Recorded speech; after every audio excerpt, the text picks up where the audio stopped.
दोस्तों अब हम कंटिन्यू करते हैं अपना चैप्टर जो कि है कंट्रोल एंड कोऑर्डिनेशन। तो पिछली वीडियो में हम पढ़ चुके हैं coordination in animals and what are hormones. अगर आपको वो वीडियो देखनी है तो उनका लिंक मैंने इस वीडियो की डिस्क्रिप्शन बॉक्स में दिया है। आज की इस वीडियो में हम पढ़ेंगे कोऑर्डिनेशन इन प्लांट्स। तो आप सबको छुई मुई के पौधे के बारे में पता है। जैसे ही आप छुई मुई के पौधे को टच करते हो, छुई मुई की जो लीव्स होती हैं वो फोल्ड हो जाती है। और जैसे ही अगर आप किसी प्लांट के बीज को धरती पे जमीन में बोते हो तो आप देखेंगे उसमें से कुछ टाइम बाद प्लांट निकल के बाहर आ रहा होता है। तो इन दोनों केस में देखिए मूवमेंट हो रही है। फर्स्ट केस में जो मूवमेंट है that movement is without growth, इसमें जस्ट लीव्स हैं वो फोल्ड हो रही है। और इस केस में जो मूवमेंट है that movement is growth movement, that is a growth movement and this movement is without growth. तो प्लांट को ये इंफॉर्मेशन कैसे कन्वे होती है कि उसको ये वाली मूवमेंट करनी है। तो प्लांट को भी जो इंफॉर्मेशन कन्वे होती है वो इलेक्ट्रोकेमिकल रूट के थ्रू, इलेक्ट्रोकेमिकल मोड के थ्रू इंफॉर्मेशन कन्वे होती है कि उसको ये वाली मूवमेंट करनी है। और उसके बेसिस पर वो अपना शेप एंड साइज चेंज करते हैं। जब मैं प्लांट्स की बात करूं तो प्लांट्स कैसे अपना शेप और साइज चेंज करते हैं? प्लांट चेंज करते हैं वाटर लॉस के बेसिस पर। अगर किसी प्लांट में से वाटर लॉस ज़्यादा है तो वो श्रिंक हो जाएगा। अगर किसी प्लांट में वाटर लॉस नहीं हो रहा है और वाटर आ रहा है तो वो प्लांट स्वेलो हो जाएगा, स्वोलन हो जाएगा। तो ऐसे ही छुई मुई के केस में होता है। जैसे ही आप छुई मुई की लीव्स को टच करते हो, छुई मुई की लीव्स वाटर लॉस कर देती है एनवायरमेंट में और वो फोल्ड हो जाती है।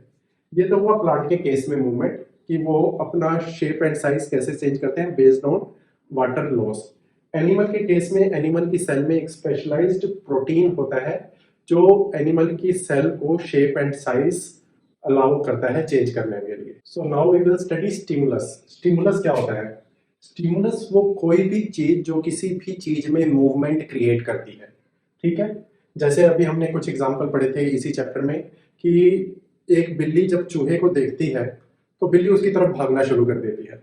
तो चूहा एक तरह से बिल्ली के लिए स्टिमुलस का काम कर रहा है। तो कोई भी ऐसी चीज जो किसी भी चीज में मूवमेंट क्रिएट करती है उसे कहते हैं स्टिमुलस। अब इस चैप्टर में जो स्टिमुलस है उसको दो कैटेगरी में डिवाइड किया गया है, touch based stimulus and environmental stimulus. So जैसे टच बेस्ड स्टिमुलस का क्या एग्जांपल है? छुई मुई।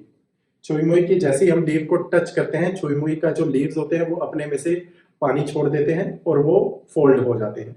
तो ये है टच बेस्ड कि हमने उसे टच किया और छुई मुई की लीव्स ने पानी छोड़ के फोल्ड हो गई लीव्स। दूसरा एग्जांपल है पी प्लांट्स जो टच बेस्ड स्टिमुलस में वर्क करते हैं। पी प्लांट क्या होता है? जैसे ये पी प्लांट ग्रो कर रहा है, ठीक है, ये पी प्लांट ग्रो कर रहा है और यहाँ पर एक हम फेंसेस लगा देते हैं। फेंसेस होता है जैसे आपने बाउंड्री की चारों तरफ जंगले लगे हुए देखे होंगे ना, वो लोहे की वायरिंग देखी होगी, दैट इज फेंसेस। टेंड्रिल्स क्या होता है? टेंड्रिल्स आपने देखे होंगे कई लीव्स या स्टेम धागे के आकार की होती है, ऐसे ऐसे पतली धागे के आकार की स्टेम्स और लीव होती है कई प्लांट्स की, उसे कहते हैं टेंड्रिल्स। तो जैसे ये टेंड्रिल्स निकली, इन टेंड्रिल्स ने फेंसेस को टच किया, जहां पे टच हुआ है टेंड्रिल्स का पार्ट वहां पर ग्रोथ स्टॉप हो गई है, लेकिन रिमेनिंग पार्ट में कंटिन्यू ग्रोथ हो रही है। तो उसकी वजह से जो पी की टेंड्रिल्स है वो फेंसेस के चारों तरफ लिपट जाती है। ठीक है, तो ये हुए टच बेस्ड स्टिमुलस। और इन्वायरमेंटल स्टिमुलस कौन कौन से होते हैं जो प्लांट की मूवमेंट को कंट्रोल करते हैं? तो उससे पहले एक डेफिनेशन पढ़ लेते हैं, ट्रोपिज्म क्या होता है। Tropism is movement in response to stimulus. मतलब ट्रोपिज्म की डेफिनेशन हुई कि किसी भी तरह का मूवमेंट जो स्टिमुलस के कारण होता है। ठीक है, और ये मूवमेंट टुवर्ड स्टिमुलस भी हो सकता है और अवे फ्रॉम स्टिमुलस भी हो सकता है। मान लीजिए मैंने ये टच किया, मैंने अपनी इस फिंगर को टच किया, तो इसकी ग्रोथ या तो मेरी तरफ हो सकती है या मेरे से दूर हो सकती है। तो ट्रोपिज्म होता है movement in response to stimulus. ठीक है, अब इसमें हम पढ़ेंगे फोटोट्रोपिज्म। फोटो का मतलब होता है लाइट, तो लाइट बेस्ड मूवमेंट। फोटोट्रोपिज्म का मतलब हो गया light based movement, means growth in plant based on light. तो इसमें आता है positive phototropism and negative phototropism. जब आप एक प्लांट को ग्रो करते हैं तो आप देखेंगे उस प्लांट की जो लीफ है वो ग्राउंड से बाहर होती है और उस प्लांट की जो रूट्स हैं वो ग्राउंड के अंदर होती है। और ये है हमारा सन। तो सन जो होता है वो लाइट देता है, तो हमारा जितना भी स्टेम एंड लीफ पार्ट है that comes under positive phototropism, क्योंकि वो लाइट के इफेक्ट में लाइट की तरफ ग्रो कर रहा है, लाइट स्टिमुलस है और उसी की तरफ ग्रो कर रहा है, तो that comes under positive phototropism. और नेगेटिव फोटोट्रोपिज्म में आ जाता है एग्जांपल रूट्स, रूट, क्योंकि जो रूट है वो जमीन के नीचे ग्रो होती है और अवे फ्रॉम लाइट है, तो that come under negative phototropism. और बस इसी का उल्टा ही है जियोट्रोपिज्म। जियो का मतलब होता है अर्थ, ग्रेविटी, इसे ग्रेविट्रोपिज्म भी कह सकते हैं, ग्रेविटी की तरफ। इसमें ग्रेविटी स्टिमुलस का रोल प्ले करती है। तो जियोट्रोपिज्म क्या हुआ, ये भी पॉजिटिव होता है एंड नेगेटिव। पॉजिटिव में जमीन की तरफ ग्रो होगा, मतलब जो रूट है that comes under positive geotropism and stem जो है that comes under negative geotropism. तो जो फोटोट्रोपिज्म में है पॉजिटिव वो जियोट्रोपिज्म में नेगेटिव है, और जो जियोट्रोपिज्म में पॉजिटिव है वो फोटोट्रोपिज्म में नेगेटिव है। अब हम पढ़ते हैं हाइड्रोट्रोपिज्म क्या होती है और कीमोट्रोपिज्म क्या होती है। हाइड्रो जो होता है इसका मतलब होता है वाटर, ठीक है, तो मूवमेंट बेस्ड ऑन वाटर, ठीक है, तो स्टिमुलस का काम कौन कर रहा है, वाटर। और कीमो का मतलब होता है केमिकल, तो यहाँ पर केमिकल वर्क करेगा, स्टिमुलस का रोल प्ले करेगा केमिकल। तो हाइड्रोट्रोपिज्म का एग्जांपल देख लेते हैं। तो ये एक पॉट है, फ्लावर पॉट या प्लांट पॉट कह सकते हैं इसे। इस प्लांट पॉट में ये जो रीजन है ये ड्राई एरिया है, तो इसके अंदर सॉइल फील्ड है, सॉइल है इसके अंदर। और इस प्लांट पॉट में आप, तो ये एक एरिया है जिसमें वाटर डाला हुआ है और इसमें से वाटर स्लोली स्लोली इस सॉइल में आ रहा है, तो this is a wait area, this is a dry area. तो कुछ टाइम बाद देखेंगे जो रूट है ना, प्लांट की जो रूट है वो वेट एरिया की तरफ मूव करना स्टार्ट कर देगी, मतलब जहां जहां वाटर है उस तरफ मूव करना स्टार्ट कर देगी। Compare to dry area, root जो होगी वो वेट एरिया की तरफ मूव करेगी। तो ये एक एग्जांपल हुआ हाइड्रोट्रोपिज्म का, कि जो रूट्स होती हैं वो वाटर की तरफ मूव करती हैं, क्योंकि प्लांट की ग्रोथ के लिए क्या चाहिए, वाटर, राइट। और फोटोसिंथेसिस के लिए भी क्या चाहिए, वाटर। कार्बन डाइऑक्साइड और वाटर से क्या बनता है, ग्लूकोज बनता है जो एनर्जी का सोर्स है। तो प्लांट की जो रूट है वो वेट एरिया की तरफ मूव करती है। अब इसमें भी आता है positive positive hydrotropism and negative hydrotropism. तो जो रूट पार्ट है दैट इज पॉजिटिव हाइड्रोट्रोपिज्म, क्योंकि वो जहां पर वाटर है उसकी तरफ मूव कर रहा है। और नेगेटिव हाइड्रोट्रोपिज्म पार्ट में आ जाएंगे लीव्स एंड स्टेम, ठीक है, क्योंकि सारा जो वाटर होता है वो ग्राउंड के नीचे ही होता है। अब अगला हम पढ़ते हैं कीमोट्रोपिज्म। कीमोट्रोपिज्म में केमिकल्स होते हैं। तो ये एक सॉइल है, इस सॉइल में मैंने दिखाया हुआ है कि इस पार्ट में जो मिनरल्स हैं या नाइट्रोजन सोर्स है, मिनरल और नाइट्रोजन सोर्स प्लांट की ग्रोथ के लिए चाहिए होते हैं, तो इस पार्ट में वो कम है, तो इसलिए जो रूट है इस तरफ कम मूव कर रही है। लेकिन इस पार्ट में mineral source and nitrogen source बहुत ज्यादा है, तो जो आपकी रूट है वो इस पार्ट की तरफ ज्यादा मूव कर रही है। तो ये वाले केमिकल इफेक्ट डाल रहे हैं ग्रोथ पे, रूट की ग्रोथ पे। इसमें भी अब दो पार्ट आते हैं, positive chemotropism and negative. Positive में आ गया रूट, क्योंकि रूट ही सारे minerals and nitrogen source gain करके बाकी पार्ट ऑफ प्लांट को पहुंचाते हैं। तो इसमें आ गया पॉजिटिव कीमोट्रोपिज्म में रूट आएगा और नेगेटिव कीमोट्रोपिज्म में लीव्स एंड स्टेम आ गई है। तो अभी हमने पढ़ा है स्टिमुलस के बारे में। स्टिमुलस जो होते हैं वो किसी ना किसी तरह की मूवमेंट क्रिएट करते हैं एनिमल्स में एज वेल एज प्लांट्स में। लेकिन जो इंफॉर्मेशन हमने गेन की और हमारी बॉडी ने गेन की, वो इंफॉर्मेशन हमारी बॉडी में फर्दर कैसे मूव होती है, कैसे कन्वे होती है, ऐसे ही प्लांट में भी वो इंफॉर्मेशन कैसे कन्वे होती है, ये होती है by electrical mode and chemical mode. तो हमारे बॉडी में और प्लांट की बॉडी में जो इंफॉर्मेशन कम्युनिकेट होती है वो दो वे से होती है, electrical mode and chemical mode. जो इलेक्ट्रिकल मोड है कम्युनिकेशन का that is very fast compare to chemical mode.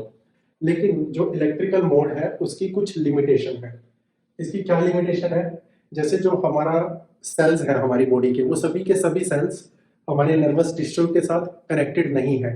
जब नर्वस टिश्यू के साथ कनेक्टेड ही नहीं है तो उनमें केमिकल मोड ऑफ कम्युनिकेशन हो ही नहीं सकता।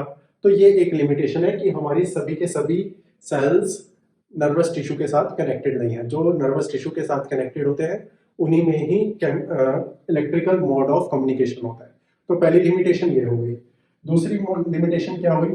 फॉर एग्जांपल सेल ने इंफॉर्मेशन ली, इलेक्ट्रिकल इंपल्स जनरेट हुई, देन वो फर्दर इलेक्ट्रिकल इंपल्स दूसरी सेल में गई। अब ये जो सेल है वो रीसेट मैकेनिज्म में आ जाएगा, ये कुछ टाइम लेगा दूसरी पल्स जनरेट करने के लिए, ठीक है। तो इसमें काफी गैप आ जाता है, इस तरह से ये प्रोसेस थोड़ी स्लो हो जाती है। ऑल्दो ये process chemical mode of communication से फास्ट है, लेकिन इसमें हर सेल अगर ऐसे ही रीसेट मैकेनिज्म यूज करने लगा तो बहुत ज्यादा टाइम लग जाता है। तो यहाँ पर जो होता है केमिकल कम्युनिकेशन टेक ओवर कर लेता है इलेक्ट्रिकल इंपल्स को।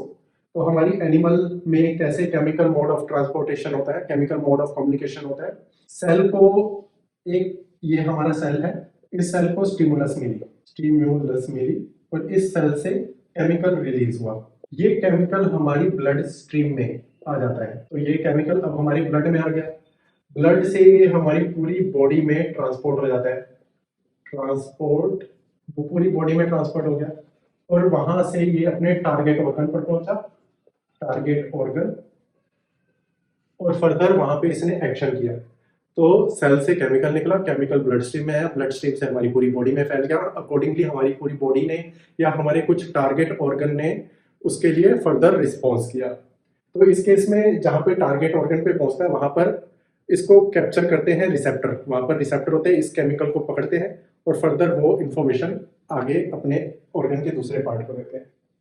तो यहाँ पे तो blood stream as a transportation का वर्क कर रहा है। प्लांट के केस में क्या होता है, प्लांट्स में जैसे ये सेल दूसरे सेल के साथ अटैच है, तीसरे सेल के साथ अटैच है, तो इस सेल को स्टिमुलस मिली, तो इससे ये केमिकल प्रोड्यूस करेगा, ये केमिकल दूसरे केमिकल सेल को स्टिमुलेट करेगा और यहाँ से केमिकल रिलीज होगा। तो इस वजह से पूरे प्लांट में इस तरह का chemical mode of communication start हो जाता है। इस केमिकल को हम कहते हैं हार्मोन्स। तो एनिमल हार्मोन्स के बारे में ऑलरेडी पढ़ा चुका हूँ, फिर से कह रहा हूँ, अगर आपको एनिमल हार्मोन्स की वीडियो देखनी है तो उसका लिंक मैंने इस वीडियो की डिस्क्रिप्शन बॉक्स में दिया है। अब हम पढ़ते हैं प्लांट हार्मोन्स के बारे में। अब हम प्लांट्स के हार्मोन के बारे में पढ़ रहे हैं। इसमें हम पढ़ेंगे प्लांट ग्रोथ हार्मोन्स, वो हार्मोन जो प्लांट की ग्रोथ में हेल्पफुल होते हैं। तो इसमें पहले आएगा ऑक्सिन। ऑक्सिन जो हार्मोन है वो कैसे प्रोड्यूस होता है, ये है प्लांट की शूट, ये प्लांट की शूट है।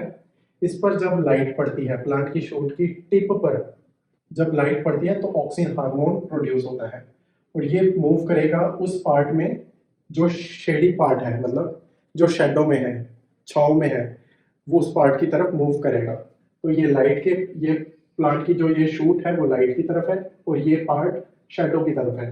तो प्लांट की शूट की टिप पर ये ऑक्सिन हार्मोन बनेगा और मूव करता है शेडो पार्ट की तरफ।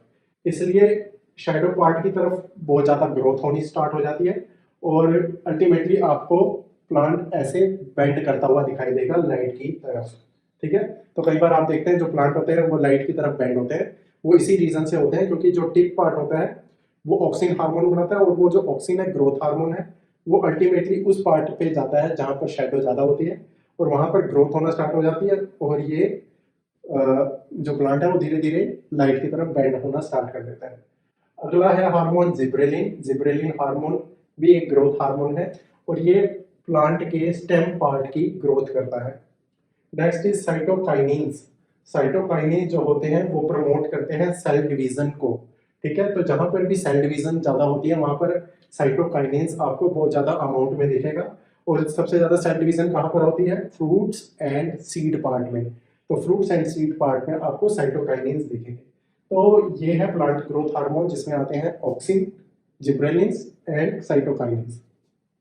नेक्स्ट है ग्रोथ इनहिबिटर। ग्रोथ इनहिबिटर भी एक तरह से बहुत जरूरी होते हैं, अदरवाइज प्लांट ग्रो ही करता जाएगा। तो ग्रोथ इनहिबिटर में हार्मोन आता है एब्सिसिक एसिड। एब्सिसिक एसिड का क्या इफेक्ट होता है प्लांट पे, विल्टिंग इन लीव्स, लीव्स का मुरझा जाना। आपने देखा होगा कई बार लीव ऐसे ऐसे बढ़ते बढ़ते आगे से उनका टिप पार्ट मुरझा जाता है, नीचे बेंड कर जाता है। तो that is because of abscisic acid. Abscisic acid से प्लांट की ग्रोथ स्टॉप हो जाती है। तो इसका एग्जांपल है विल्टिंग इन लीव्स। तो यहाँ पर कोऑर्डिनेशन इन प्लांट्स भी खत्म होता है ये टॉपिक और आपका चैप्टर भी फिनिश होता है।